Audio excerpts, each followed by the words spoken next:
Direktorat Reserse Narkoba Polda Gorontalo menetapkan seorang oknum perwira polisi sebagai tersangka penyalahgunaan narkoba. Penetapan tersangka karena terbukti menggunakan narkoba jenis sabu pada awal Januari 2019. Dari hasil gelar perkara, polisi juga mengamankan barang bukti 1 saset narkoba jenis sabu yang sudah dipakai, 1,5 linting ganja kering, dan 1 buah jarum suntik.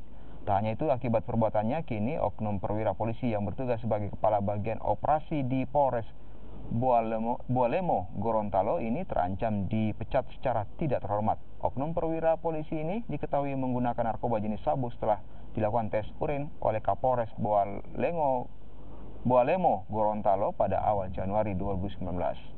Kepolisian itu kan berlaku ada 2 peraturan ya, peraturan pidana umum dan peraturan internal, yaitu ada disiplin, ada kode etik. Apabila yang bersangkutan ini sudah melakukan tindak pidana, bisa kemungkinan besar yang bersangkutan akan dikenakan juga sanksi kode etik dengan maksimal ini hukuman terberatnya adalah PTDH.